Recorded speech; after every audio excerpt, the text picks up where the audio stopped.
बिस्मिल्लाहिर्रहमानिर्रहीम। अस्सलाम वालेकुम। With a different perspective Imran में मैंने एक बार फिर आप लोगों के साथ हाजिर। अ, कल जो हमने चीज़ें डिस्कस की थी और बड़ा डिटेल में बताया था कि हम जो बेरिश इनगल्फिंग पैटर्न देखा है, इस बेरिश इनगल्फिंग पैटर्न के बेस पे हम इंडेक्स में प्रेशर कंटिन्यू होते हुए देख सकते हैं और 39,760 से 39,700 की range initial down side discuss की थी, जबकि जो ऊपर की साइड पे बताया था वो हमने 39,920 से 990 की रेंज बताई थी कि यहाँ पे हम रेजिस्टेंस एक्सपेक्ट कर रहे हैं। असल एंड स्ट्रेंथ की ही स्ट्रेटजी के साथ हमने कल की रिपोर्ट को कंक्लूड किया था। आज स्टार्ट हमने पॉजिटिव देखा, इंडेक्स ने 40,005 का एक हाई पोस्ट किया, लेकिन उसके बाद फिर आहिस्ता आहिस्ता चीज़ें दोबारा से फिसल आउट हो गई और इंडेक्स ने आज 39,796 का एक लो पोस्ट किया और 39,848 पे आज का सेशन क्लोज किया 31 पॉइंट्स के एक नेट लॉस के साथ, जो कि सेकंड कंसेक्यूटिव सेशन था लॉसेस का। और ज़ाहिर इंडेक्स ने कल जो 25 जनवरी के लो के नीचे या 25 जनवरी के जो क्लोजिंग थी उसके नीचे जो सेशन क्लोज किया था, तो उसी के नीचे आज भी हमने क्लोजिंग देखी। वॉल्यूम्स की बात करें तो 48.9 मिलियन शेयर्स ट्रेड होते हुए नजर आए। अब देखें यहाँ पे जो इशू आ रहा है ना, सबसे बड़ा इशू यहाँ पे ये आ रहा है कि हम तकरीबन 2 महीने के लो पे खड़े हुए हैं और ऑलरेडी 40,000 का लेवल ब्रेक होना एक बड़ी बात है। इन लेवल्स पे वॉल्यूम ना आना, अब देखें ये मैं थोड़ा सा डिटेल में इसको एक्सप्लेन करूँगा, क्योंकि जब मैं इसको एक्सप्लेन करना चाहता था या एक्सप्लेन किया करता था कि अप साइड पे वॉल्यूम आ रहा है तो उसको आप ये देखें कि डिस्ट्रीब्यूशन एट हाइज हो रहा है, तो उस पर लोग मेरा मजाक उड़ाते थे और कमेंट्स करते थे कि नहीं ये तो एक्साइटमेंट की निशानी है और मार्केट में से तेज़ी है। आप थोड़ा सा एनालाइज करें कि तकरीबन 2 से 3 हफ्ते पहले या तकरीबन महीना भर पहले जब पाइनियर सीमेंट में, चराट सीमेंट में, इवन पिछले हफ्ते में डीजी खान में, उससे पहले मेपल लीफ में, उससे कुछ टाइम पहले हम मुगल में, आईएसएल में, इवन पीपीएल ओजीडीसी में, एसएनजीपी में, फिर बात करूं टीआरजी में, इतना ज़्यादा हमने एक्साइटमेंट नहीं देखा, लेकिन जब देखा था तब देखा था। तो इन सारे स्टॉक्स में हम जब कैप्स लगते हुए देख रहे थे या चीज़ों को ऊपर आते हुए देख रहे थे, तो आप नोट करें कि माइंड बॉगलिंग किस्म के वॉल्यूम्स जनरेट होते थे। मेपल लीफ में 3-3 करोड़ शेयर का काम हो जाता था और ये बात है जब मेपल लीफ 28 के आसपास था या इस रेंज में था। इसी तरह से अगर हम पाइनियर सीमेंट की बात करें, चिराट सीमेंट की बात करें, डीजी खान की बात करें, 48-49 के आसपास कैप लगा था उसमें। आज वो सारे के सारे स्टॉक्स जो हैं वो अगर आप नोट करें तो अगर हम मेपल लीफ की बात करें तो मेपल लीफ तकरीबन कोई 12% 13% अपने उस लेवल से नीचे आया हुआ है। और कहाँ हम इसमें 3 करोड़ शेयर का काम होते हुए देख रहे थे और कहाँ आज सिर्फ 20 लाख शेयर का काम हुआ। तो ये समझने की ज़रूरत है ना, आज पाइनियर सीमेंट में कितने का काम हुआ है, एटीआरएल में कितने का काम हुआ है, टीआरजी में कितने का काम हुआ है। तो ये बातें बड़ी इंपॉर्टेंट होती हैं जब आप प्राइस एक्शन को वॉल्यूम से कंपेयर कर रहे होते हैं कि चीज़ें डाउन साइड पे वॉल्यूम ज़्यादा आ रहा है या अप साइड पे वॉल्यूम ज़्यादा आ रहा है। Whenever there is volume on the down side, aggressive volumes on the down side, impressive volume on the down side, तो आप ये समझ जाएं कि भाई यहाँ पे एक्यूमुलेशन स्टार्ट हो चुकी है, यहाँ पे बाइंग स्टार्ट हो चुकी है। Otherwise any volume on the up side is just an indication कि यहाँ पे तो सिर्फ और सिर्फ डिस्ट्रीब्यूशन हुआ है, नथिंग एल्स, और वो पे बुल ट्रैप को ट्रिगर करता है। आप खुद देख सकते हैं ना कि चीज़ें किस तरह से हुई हैं, क्या हो रहा है। ये बड़ा इंपॉर्टेंट है कि लोग इस बात को समझें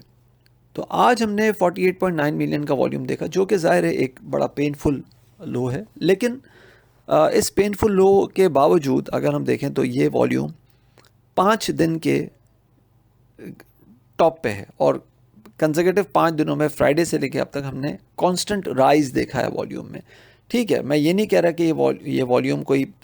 48 मिलियन की जगह 480 मिलियन नहीं है, ये बात अपनी जगह है, बट स्टिल फ्राइडे के मुकाबले में this volume is much better, या हम ये कह सकते हैं कि इम्प्रूव्ड नंबर्स में है। और सिंस आज का सेशन हमने एक इन्वर्टेड हैमर के साथ देखा है, तो दिस ऑल्सो सजेस्ट कि यहाँ पे कुछ एक्यूमुलेशन, नॉट हेल्दी, बट कुछ एक्यूमुलेशन ज़रूर हुआ है। हाँ, ये भी हो सकता है कि भाई मंथ एंड है, वीकेंड है, तो पोजीशन स्क्वायर अप भी हुई हों, शॉर्ट्स को कवर भी किया हो, ये भी पॉसिबल है। तो इन एनी केस यहाँ पे हम कुछ चर्निंग होते हुए हमने देखी है, specially in the last 30 minutes. अगर हम बात करें तो 13.8 मिलियन शेयर्स ट्रेड हुए थे KSE 100 में आज, और ये 13.8 मिलियन का जो वॉल्यूम है, ये 22 मार्च 2023 से अब तक का इस 30 मिनट के टाइम फ्रेम पे हाईएस्ट वॉल्यूम है। और ये उस वक्त जनरेट हुआ जब मार्केट ने 39,796 का एक लो पोस्ट किया।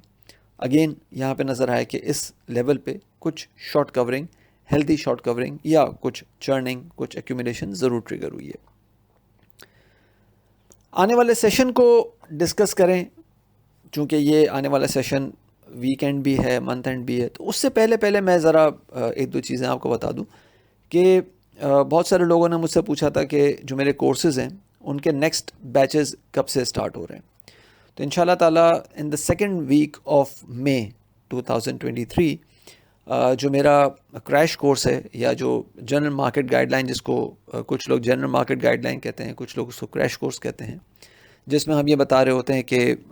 हेजिंग किस तरह होती है, पोर्टफोलियो सिलेक्शन किस तरह होता है, पोर्टफोलियो मैनेजमेंट किस तरह होता है, रिस्क मैनेजमेंट क्या होता है, स्टॉप लॉस क्या होता है, एक्सपोजर मैनेजमेंट क्या होता है, प्लेज ऑफ शेयर्स क्या होते हैं, फिर इंटरनेशनल मार्केट्स में आपने किस तरह काम करना है, riskier assets, risk free assets क्या होते हैं, ब्लैंक और शॉर्ट सेल क्या होती है, प्लस कुछ रिपोर्ट्स होती हैं, कुछ डेटा होता है जिसमें सेटलमेंट रेशियो रिपोर्ट है, ब्लैंक सेल शॉर्ट सेल का डेटा आता है, फीपी लिपी डेटा आता है, उसको किस तरह से एनालाइज करना है, किस तरह समझना है, ये सब चीज़ें फिर मैं बता रहा होता हूँ। प्लस फिर स्क्वायर अप क्या होता है, डिफ़ॉल्ट मैकेनिज़्म क्या होता है, खुदा न खास्ता ब्रोकर डिफ़ॉल्ट हो जाए तो उसमें किस तरह से काम होता है, आर्बिट्रेशन में अगर कोई जाता है तो उसमें किस तरह से आपने डील करना होता है, ये सब चीज़ें जो है वो मैं उसमें बता रहा होता हूँ। प्लस जो टेक्निकल एनालिसिस का बेसिक प्रोग्राम है वो भी इंशाल्लाह ताला मई के सेकेंड वीक में स्टार्ट हो जाएगा।